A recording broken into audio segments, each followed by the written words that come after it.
নমস্কার বন্ধুরা, পরমেশ্বর মিনিস্ট্রি ইউটিউব চ্যানেলে আপনাদের সবাইকে স্বাগত। তো আপনারা প্রতিনিয়ত পরমেশ্বর পিতার এই বাক্যগুলো দেখছেন এবং সেই অনুসারে চলছেন। এটা সবথেকে বড় বিষয়। কারণ কি এর দ্বারা আপনারা শিখছেন। আপনারা নিজেরাই কমেন্ট করেছেন যে, "দাদাভাই আরো বিষয়ে নতুন বিষয়ে আমাদেরকে শেখান।" অর্থাৎ আপনাদের যে বিষয়গুলো জানার প্রয়োজন পরমেশ্বর আজকে আপনাদেরকে ইউটিউব চ্যানেলের মাধ্যমে দিচ্ছে। আর অবশ্যই পরমেশ্বর ধন্যবাদ করুন মহান যিশুর নামে এবং পবিত্র আত্মার দ্বারা চলুন। কারণ কি পরমেশ্বর বলে, "তোমরা সকল আত্মাকে বিশ্বাস করিও না। কিন্তু আত্মা সকলের পরীক্ষা করিয়া দেখো, তাহা ঈশ্বর হইতে কিনা।" অর্থাৎ জগতে আপনি আছেন, জগতে অনেক আত্মা আছে, অর্থাৎ অনেক প্রাণ আছে। কিন্তু আপনি সমস্ত আত্মাকে তো বিশ্বাস করলে পরমেশ্বর বলে তুমি ঠকে যাবে। তাই অবশ্যই পরমেশ্বরের বচন কি বলছে যে পরমেশ্বরের কেমন করে তার পবিত্র আত্মার দ্বারা সত্যি আমাদেরকে চালিত করে এই বিষয় নিয়ে আলোচনা করব ডিপলি। অবশ্যই ভিডিওটিকে মনোযোগ সহকারে ১ম থেকে শেষ পর্যন্ত দেখবেন।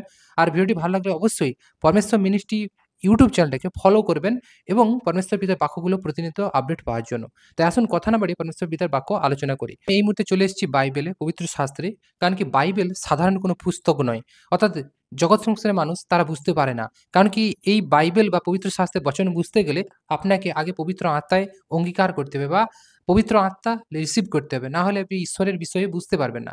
তাই যিশু বলল যে অবশ্যই ঈশ্বর রাজ্যে আপনাকে পৌঁছতে গেলে আগে আত্মায় নতুন জন্ম নিতে হবে। তাই অবশ্যই পরমেশ্বর পিতা কেন বলে এই বিষয়টা, এই নিয়ে আমাদের ইউটিউব চ্যানেলে ভিডিও আছে। আই বাটনে লিঙ্ক থাকবে। আপনারা অবশ্যই দেখবেন। তাহলে বুঝতে পারবেন। তাই এখানে চলে আসবো ১ যোহন ৪ এ রেখে এখানে বলছে দেখুন, "প্রিয়তমেরা তোমরা সকল আত্মাকে বিশ্বাস করিও না।" অর্থাৎ প্রিয়তম। আজকে পরমেশ্বরের কাছের মানে একদম নিকটের মানুষ অর্থাৎ সন্তান রয়েছি, মানুষ নয়। পরমেশ্বরের খুব কাছের কি আমরা? পরমেশ্বরের সন্তান, বিশ্বাসী সন্তান রয়েছি। তাই এখানে আমাদেরকে প্রিয়তম বলে, "তোমরা সকল আত্মাকে বিশ্বাস করিও না।" অর্থাৎ আমরা যেন সমস্ত আত্মাকে বিশ্বাস না করি। অর্থাৎ আমরা যদি কাউকে বিশ্বাস করি জগতের যেকোনো মানুষকে তাহলে আমরা ভুল করব। কারণ পরমেশ্বর বলে, "যে কেউ মনুষ্য নির্ভর করে সে শাপগ্রস্ত।" তাই আমরা যেন পরমেশ্বরের উপর নির্ভর করি, ঈশ্বরের উপর নির্ভর করি। কারণ কি সর্বশক্তিমান ঈশ্বরের উপর নির্ভর করবেন তাহলে তো আপনি আশীর্বাদ প্রাপ্ত হবেন। যিশুতে আপনার জীবনে কি ব্লেসিং আসবে। তাই এখানে বলেছে, "তোমরা সকল আত্মাকে বিশ্বাস করিও না, বরং আত্মা সকলে পরীক্ষা করে দেখো তারা ঈশ্বর হইতে কিনা।" অর্থাৎ আত্মা সকলে পরীক্ষা করে পরমেশ্বর দেখতে বলল। কেন বলল? কারণ কি জগতে বিভিন্ন ধরনের আত্মা ঘুরে বেড়াচ্ছে। কারণ কি সবাইয়ের মধ্যে আত্মা প্রাণ রয়েছে কিন্তু তাহা পবিত্র আত্মা এবং অপবিত্র আত্মায় ভরা। কিছু মানুষ আছে দেখবেন তার কাছে পাশাপাশি আপনি গেলে আপনি অসুস্থ হয়ে যাবেন। কারণ কি সেইসব মানুষদের মধ্যে বিভিন্ন তাদের বিচার বোধ, তাদের মনের মধ্যে দুষ্ট আত্মা বসে আছে। অর্থাৎ শয়তান রাজ করছে। সেইসব মানুষদের সঙ্গে যদি আপনি মেলামেশা করেন তাহলে obviously আপনার মন সেই দিকে যাবে। আর শয়তান সেখানে সুযোগ পাবে এবং আপনার জীবনে অ্যাক্সেস নিতে অর্থাৎ আপনার অন্তরে আত্মাতে চলে আসবে। তখন আপনাকে দিয়ে ভুল মন্দ কাজ করানোর চেষ্টা করবে, যেটা শয়তানের প্রধান টার্গেট। কারণ কি বাইবেল বলছে যে, "দিয়াবল উচ্চ গর্জন করে সিংহের ন্যায় কাকে গ্রাস করবে তার খোঁজ তল্লাশি করছে।" অর্থাৎ সেই আত্মারা ঘুরে বেড়াচ্ছে যে দুষ্ট আত্মা এই আমাদের এই জগৎ সংসারেই ঘুরে বেড়াচ্ছে। যারা যেসব আত্মারা মুক্তি লাভ করেনি, যারা পরিত্রাণের রাস্তা পায়নি, যারা ঈশ্বরকে এখনো অব্দি জানে না, সেইসব আত্মারা জগতেই ঘুরে বেড়াচ্ছে এবং শয়তানের আত্মা হয়ে গেছে তারা। শয়তানের অধীনে লোক হয়ে গেছে। সেইসব আত্মারা কি করে? সেই জগতের বিভিন্ন মানুষের মধ্যে প্রবেশ করে এবং সেইসব মানুষদের দিকে ভুল কাজ করায়, মন্দ কাজ করায়, পাপ করায়। যেভাবে যিশু নতুন নিয়মে অনেক বিষয়ে দুষ্ট আত্মাকে তাড়িয়েছিল। কারণ পরমেশ্বর এইজন্য বলে যে, "তোমরা সকল আত্মাকে বিশ্বাস করো না।" আজকে জগতে অনেক মানুষ ঈশ্বরের নাম নিয়ে এসে বলবে, "আমি ঈশ্বর সন্তান, আমি পরমেশ্বরের কাজ করি, যিশুতে আছি।" কিন্তু দেখবেন তারা হচ্ছে জগতের আত্মা। সেইসব মানুষকে ঠকায় লোক। এইসব দুষ্ট আত্মাদের ওয়ার্ড থেকে পরমেশ্বর আমাদের কি বলল? সরতে বলল। এখানে বলল, "তোমরা সকল আত্মাকে বিশ্বাস করো না, বরং আত্মা সকলে পরীক্ষা করিয়া দেখো তাহা ঈশ্বর হইতে কিনা।"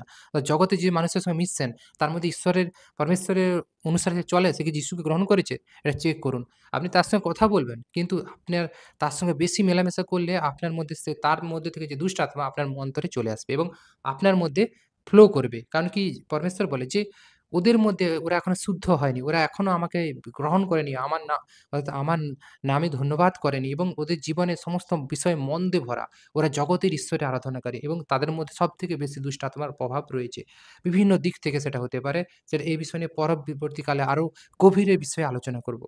এখানে বলছি, "আত্মা সকলে পরীক্ষা করে দেখো ঈশ্বর হইতে কিনা।" অর্থাৎ সেই আত্মাগুলো পরীক্ষা করুন। তারা ঈশ্বর থেকে কিনা। কেন আমি তাদের সঙ্গে চলবো? কারণ কি সেসব আত্মারা কি ঈশ্বরের হইতে, ঈশ্বরের ওয়ার্ড থেকে? এটা আপনাকে মডিফাই করতে হবে। যদি আপনি এটা মডিফাই করতে পারেন, তাহলে পবিত্র আত্মার দ্বারা, তাহলে অবশ্যই আপনার কোনো সমস্যা নেই। না হলে আপনি ফাঁদে পড়তে পারেন। যেকোনো সময় আপনাকে ছলনার দ্বারা প্রতারিত করতে পারে সেই দুষ্টাত্মা বা দিয়াবল। আর যেকোনো সময় আপনাকে বিমার করতে পারে, রোগ ব্যাধিতে আক্রান্ত করতে পারে। হঠাৎ করে আপনার কিছু প্রবলেম নেই, হঠাৎ করে আপনার শরীরে প্রবলেম শুরু হয়ে যায়। কারণ কি এইগুলো সেই দুষ্টাত্মাগুলো আপনার শরীরে প্রবেশ করে এবং আপনার শরীরকে ভালো পবিত্র ঈশ্বরের পবিত্র জায়গাকে নষ্ট করার চেষ্টা করে। তাই পরমেশ্বর বলে যে, "আমার মন্দির তোমরাই। তোমরা যদি আমার মন্দিরকে শুদ্ধ রাখো তবে আমি সেই মন্দিরে থাকবো।" অর্থাৎ পরমেশ্বর যে আমাদের মন্দিরের কথা বলছে, আত্মার মন্দির। তাই সেখানে শুদ্ধ রাখবে এবং সেই মন্দির যদি শুদ্ধ থাকে আপনার শরীরেও চাঙ্গা থাকবে। যিশুতে আপনি চাঙ্গা থাকবেন। না হলে আপনি রোগ ব্যাধি বিভিন্ন সমস্যায় পড়বেন। কারণ কি দিয়াবল, দুষ্টাত্মা তারা বিভিন্ন ধরনের জগতে বিভিন্ন ধরনের মন্দ কাজগুলো করার জন্য এবং মানুষকে রোগ, ব্যাধি, বিমারি এসব কার ওয়ার্ড থেকে? এসব শয়তানের ওয়ার্ড থেকে। এসব পরমেশ্বরের ওয়ার্ড থেকে আসে না। পরমেশ্বর পিতা বারবার বাক্যে বলেছে। কারণ কি যাহা কিছু মন্দ তা ঈশ্বরের থেকে নয়, তা দুষ্টের ওয়ার্ড থেকে। এটা আপনাকে জানতে হবে। আর এইজন্য অবশ্যই আত্মাদেরকে পরীক্ষা করে দেখতে হবে যে এটা ঈশ্বর হইতে কিনা। যে এই বিষয়টা ঈশ্বর থেকে কিনা। কারণ অনেক ভাববাদী জগতে বাহির হইয়াছে, ইহাতে তোমরা ঈশ্বরের আত্মাকে জানিতে পারো। অনেক মানুষ ঈশ্বরের নাম নিয়ে বলবে যে, "আমি ঈশ্বরে বিশ্বাস করি।" সে বিভিন্ন ধর্ম, জাতিগণ যারা আছে, আপনারা নিশ্চয়ই বুঝতে পারেন।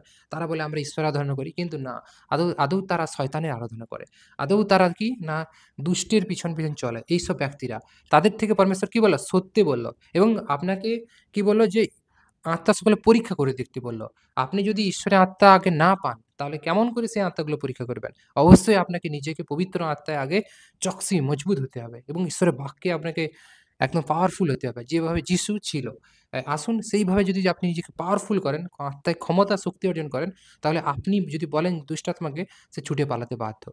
কারণ সেই শয়তানরা সবসময় চেষ্টা করছে সুযোগ সন্ধানী কখন আপনার জীবনে প্রবেশ করবে, সেটা খাবারের মধ্যে থেকে হতে পারে, আপনার কোনো কথার মাধ্যমে হতে পারে। আপনি কিছু বললেন, সে একটা কোনো মন্দ বিষয় বলল, সেই মন্দটা আপনার অন্তরে চলে আসবে। কারণ কি জগতের মানুষের মধ্যে সেন্টিমেন্টাল দুষ্টাত্মা এইসব ব্যাপারগুলো কাজ করে প্রচুর। পরমেশ্বরের বচন বলে। তাই যারা আপনি ভালো মনে বললেন, কিন্তু সে ভালো মনে নিল না। সে তার মধ্যে থেকে দুষ্টাত্মা আপনার মধ্যে ফ্লো করে আপনাকে আপনার আত্মাকে নষ্ট করার চেষ্টা করে বা আপনার শরীরকে বিনাশ করার চেষ্টা করে। যিশুর নামে তাদেরকে চিনতে হবে এবং ধমক দিতে হবে, তাড়াতে হবে। কারণ কি ওই দুষ্টাত্মাদেরকে বলতে হবে, "তোদের কোনো স্থান নেই এখান থেকে। নিকাল যিশু के नाम से।" তো তখন আপনার জীবন থেকে বেরাবে বা আপনার তাদের যে, যে জায়গায় রয়েছে, সে জায়গা থেকে আপনাকে সরতে হবে। তা না হলে ওই আত্মাগুলো আপনাকে ডিস্টার্বেন্স করবে। আপনি ঈশ্বরের বাক্য নিয়ে আলোচনা করছেন, ডিস্টার্বেন্স করবে। তাই এগুলো থেকে নিজেকে রক্সি রাখার জন্য এবং নো ডিস্টার্বেন্স রাখার জন্য পরমেশ্বরের সঙ্গে চলতে হবে, ভবনে যেতে হবে। মানে প্রতিনিয়ত পরমেশ্বরের সঙ্গে চলতে হবে। আর দেখবেন দুষ্টাত্মাগুলো এমনি ছুটে পালাবে। ইহাতে তোমরা ঈশ্বরের আত্মাকে জানিতে পারো, যে কোন আত্মা যীশু খ্রিস্টকে মাংসে আগত বলে স্বীকার করে, সে ঈশ্বর হইতে। অর্থাৎ যে আত্মা ঈশ্বর অর্থাৎ যীশুকে যদি স্বীকার করে সে এই মনুষ্যরূপ পুত্র হিসাবে জগতে এসেছিল মানসিকভাবে, হ্যাঁ? আজকে তিনি আত্মিকভাবে আছে পরমেশ্বরের ডান পাশে। তো সেটা সেই যদি সে আত্মা স্বীকার করে নেয়, তাহলে সে ঈশ্বর হইবে। তখন সেই ব্যক্তির জন্ম হবে ঈশ্বর থেকে। আর সেই আত্মা ঈশ্বরের আত্মা লোক। সে মুখে বলছে কিন্তু অন্তর থেকে নয় বা তার কাজকর্ম তেমন নয়। তাহলে সে ঈশ্বরের এখনো সে কোয়ালিটি পায়নি। যতক্ষণ সে কোয়ালিটি নেই, তার সঙ্গে মেলামেশা করা মানে আপনার নিজেকে নষ্ট করছেন। আর যে কোনো আত্মা যিশুকে স্বীকার না করে, সে ঈশ্বর হইতে নয়। যে আত্মা যিশুকে স্বীকার করবে না, সে ঈশ্বর থেকে নয়, ঈশ্বরের ওয়ার্ড থেকে নয়। এটা জানতে হবে যে ঈশ্বরের ওয়ার্ড থেকে কারা আছে। এটা আপনি নিজেই আত্মাতে চলবেন, বুঝতে পারবেন, আপনাকে পরমেশ্বর পিতা দেখাবে আত্মাতে। আর যদি দেখেন যে এই বিষয়, তাহলে সেখান থেকে কুইক সরুন। সেই জায়গা থেকে অবিলম্বে বেরিয়ে যান। না হলেই আপনার জীবনে সমস্যা আসবে। কারণ কি তারা যদি না ঈশ্বরের ওয়ার্ড থেকে চলে, আপনি চলছেন, আপনাকে কি করবে? কুপথে টানবে। তাই পরমেশ্বর বলে তাদের থেকে টোটালি আউট করো তাদেরকে লাইফ থেকে। তাদেরকে টোটালি একদম দূর করো জীবন থেকে। কারণ কি সেই দুষ্টাত্মাগুলো তোমাকে পরিশানি করবে, বিভ্রান্ত করবে এবং তোমার জীবনকে নরক করে দেবে। তাই কোনো ডেভেলপমেন্ট দেখতে পাবেন না আপনার জীবনে। যদি না তাদের ওয়ার্ড থেকে নিজেকে বের করেন। নিজেকে না চকসি করেন আত্মাতে। আর তাহাই খ্রিস্টারির আত্মা। সেসব আত্মারাই হচ্ছে খ্রিস্টারির আত্মা। অর্থাৎ ঈশ্বরের বিরুদ্ধে আত্মা। ঈশ্বরের বিরুদ্ধে যে সে কে? ঈশ্বরের যে পক্ষে নয়, সে ঈশ্বরের বিপক্ষে যদি হয়, তাহলে সে ঈশ্বরের বিপক্ষ লোক। আর ঈশ্বরের বিপক্ষে কে আছে আজকে? শয়তান আছে। কারণ কি শয়তান কখনো চায় না পরমেশ্বরের গৌরব হোক, প্রশংসা হোক। যদি হতো চাইতো সে, তাহলে এই মন্দ কাজগুলো করে বেড়াতো না। সে সবসময় ঈশ্বরের বিরুদ্ধে মানুষকে পরিচালনা করে। তাদের টিমকে গাইড করে যে এইভাবে চালাও মানুষকে। মানুষের জীবনকে ভ্রষ্ট করো। মানুষকে মানে যন্ত্রণা দাও, কষ্ট দাও। এগুলো শয়তানের ওয়ার্ডের কাজ। পরমেশ্বর আপনাকে কি করেছে? তার ওয়ার্ড থেকে টেনে নিয়েছে। কিন্তু আপনি বুদ্ধি লাগিয়ে চলছেন বা আপনাকে পরমেশ্বর অনেকদিন আগে বলেছে যে এই জায়গা থেকে বের করো নিজেকে। তুমি শোনোনি। তো আল্টিমেট তুমি কষ্ট পাবে। পরমেশ্বর বলে যে, "তোমাকে আমি সুবুদ্ধি জ্ঞান দিয়েছি, কিন্তু তুমি তা কাজে লাগাওনি। তার জন্য পরমেশ্বরকে দোষ দিলে হবে না।" এটা বারবার পরমেশ্বর বলে। এখানে বলছে, "যাহারা বিষয়ে তোমরা শুনিয়াছ যে তাহা আসিতেছে, সম্প্রতি তাহা জগতে আছে।" জগতে এই দুষ্ট আত্মা, খ্রিস্টানি আত্মাগুলো ঘুরে বেড়ায়। তারা বিভিন্ন সময় যিশুকে বলে খ্রিস্টান, অপমান করে, আমাদের জগতের এইসব ঠাকুর ভালো। তারা এইভাবে মানুষকে অপমান করে। "কেন দশমাংশ নিচ্ছ? ওটা চুরি করছো।" কিন্তু তারা যে তোলাবাজি করে, চাঁদা তুলে ঈশ্বরের বিরুদ্ধে, সেটা কিছু নয়। কারণ পরমেশ্বর যখন পরমেশ্বরের কাছে আমরা ঈশ্বরের ব্যবস্থায় সঠিকভাবে চলতে যাই, তখন সে বিভিন্ন রকম অজুহাত দেখায়। শয়তান অজুহাত দেখাবে, বাহানা দেখাবে। তাই পরমেশ্বর পিতা বারবার বলেন যে, "তার অজুহাতকে তোমরা দেখো না। তুমি আমার দিকে তাকাও। আমি তোমাদেরকে যে ব্যবস্থায় চালিত করছি, তা তোমার জন্য উত্তম।" পরমেশ্বরের আমরা যেন শুনি। "বৎসেরা, তোমরা ঈশ্বর হইতে উহাদিকে জয় করিয়াছ। কারণ যিনি তোমাদের মধ্যবর্তী, তিনি জগতের মধ্যবর্তী ব্যক্তি অপেক্ষা মহান।" অর্থাৎ আজকে পরমেশ্বর জগতের যে আত্মা আছে, তার থেকে মহান। কেন? জগৎকে তো পরমেশ্বর বানিয়েছে। জগতের সমস্ত ভিত পরমেশ্বরের হাতে তৈরি। তাহলে পরমেশ্বর মহান নয় কি জগতের আত্মা মহান? জগতের আত্মাকে পরমেশ্বর পাওয়ার দিয়েছে বলে সে জগতের আত্মা কাজ করছে। কিন্তু আজ জগতের আত্মা দাবি করে সে সবকিছু করে। ঈশ্বরের কোনো মহিমাই নেই। মানুষের জীবন হচ্ছে পরমেশ্বরকে মহিমা দেওয়ার জন্য, ঈশ্বরকে মহিমা দেওয়ার জন্য। সেটা মানুষ ভুলে যাচ্ছে। আর ভুলে গিয়ে শয়তানের শুনে চলছে, জগৎ কন্ট্রোলকারী, পুরো জগৎ সিস্টেম চালাচ্ছে ইলুমিনাতি। অর্থাৎ জগতের দুষ্ট আত্মা পুরো সিস্টেম নিয়ন্ত্রণ করছে। যেটা আমরা আত্মা দ্বারা দেখতে পাই। যেটা পরমেশ্বর আমাদেরকে দেখিয়েছে অলরেডি। আর অলরেডি চলছে যেটা। কারণ কি পরমেশ্বরের ওয়ার্ডের কাজ এমন নয়। পরমেশ্বরের ব্যবস্থা এমন নয়। পরমেশ্বরের ব্যবস্থা যদি সম্পূর্ণরূপে চলেন, তাহলে নিশ্চয়ই বুঝতে পারবেন যে পরমেশ্বর কেমন আর তার কাজ কেমন, তিনি কেমন ঈশ্বর, মহান ঈশ্বর। জগৎ উহাদের কথা শুনে, জগতের মানুষ কি করে? জগতের কথা শুনে মিথ্যা, ছল চাতুরী যেসব যারা বলছে তাদের কথাই শুনবে, সেই জায়গায় ভিড় করবে। যেখানে অন্যায় অপরাধ আছে সেই জায়গায় জগতের মানুষে ভিড় করবে, সায় দেবে। কিন্তু কেউ প্রতিবাদ করবে না। তার মধ্যে একজন হয়তো একটা আত্মা প্রতিবাদ করে। পরমেশ্বর বলে, "আমরা ঈশ্বর হইতে, ঈশ্বরকে যে জানে সে আমাদের কথা শুনে।" অর্থাৎ আজকে পরমেশ্বরকে যদি জানেন, আজকে যে যিশুর বিষয়ে যে আমরা বলছি পরমেশ্বরের বচন দ্বারা, অবশ্যই শুনবেন। কারণ কি যদি আপনি ঈশ্বরের আত্মা পেয়ে থাকেন, তাহলে আপনাকে সেই আত্মা বুঝিয়ে দেবে যে আমরা যেটা বলছি সেটার অর্থ কি? বা আমাদের মুখ থেকে যে পরমেশ্বর শেখাচ্ছে আপনাদেরকে, সেটা কতটা ডিপলি কোন বিষয়ে শেখাচ্ছে।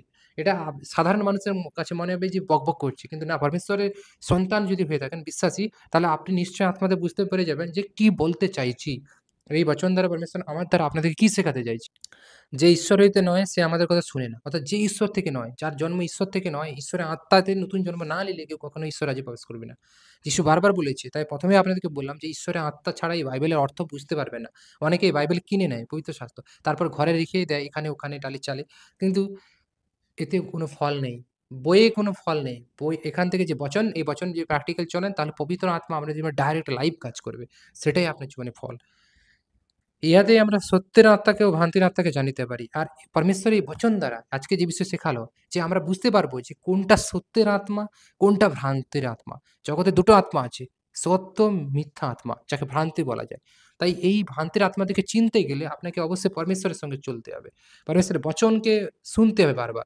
তবেই পরমেশ্বর পিতা আপনাকে সেই বিষয়ে আপনার মধ্যে লাগাবে মনোযোগ, সেই স্পিরিট আপনাকে স্পিরিচুয়াল পাওয়ার দেবে, যার দ্বারা আত্মিক ক্ষমতা আপনি অবশ্যই পরমেশ্বরের বিষয়ে আরো জানতে পারবেন এবং আপনার দ্বারা আরো মানুষেরা কি হবে? মন ফেরাবে। পরমেশ্বর কি চায়? পরমেশ্বর চায় সমস্ত মানুষ মন ফেরাক এবং ঈশ্বরের রাজ্যে তত্ত্বজ্ঞান পর্যন্ত পৌঁছতে পারুক। কারণ কি ঈশ্বরের ইচ্ছা কি সবাইকে পবিত্রতার পথে নিয়ে আসবে। শয়তানের ওয়ার্ড থেকে মুক্ত করবে, ফ্রিজ করবে যিশুর নামে।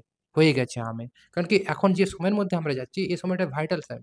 এই সময় শয়তান বিভিন্ন চতুরী বিদ্যাটা চালাবে। বিভিন্ন যাতনা মানুষের মধ্যে বৃদ্ধি করছে। আজকে দেখতেই পাচ্ছেন বিভিন্ন জায়গায় বিভিন্ন সমস্যা আসছে।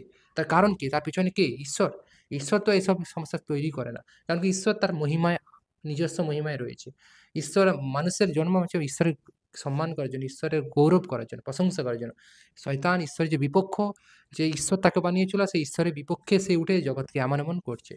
তাই তাকে ভয় পেলে চলবে না। পরমেশ্বর বলে, "ভয় আমাকে করো। কারণ আমি তোমাকে বানিয়েছি, জগতের মালিক আমি, শয়তানকেও আমি তৈরি করেছি। তাই অন্ধকার আলোকে আমি তৈরি করেছি। তো তুমি আমার শুনবে, তো ওরা আমার কাছে সব বশীভূত।" তাই আসুন আমরা পরমেশ্বরের শুনি, ঈশ্বরের আত্মাকে বিশ্বাস করি এবং সত্যের আত্মা, ভ্রান্তির আত্মাকে চিনতে ক্ষমতা অর্জন করি যিশুর নামে। প্রার্থনা করি যেন ক্ষমতা অর্জন করতে পারি। তো অবশ্যই পরমেশ্বর পিতা আপনাদেরকে ব্লেস করে দিবে। আমি এরকম ক্ষমতা দিয়েছে পরমেশ্বর, আমি তার জন্য এ বিষয়ে কখনো পরমেশ্বরের কাছে চাইনি। কারণ কি পরমেশ্বর দিয়ে দিয়েছে অলরেডি।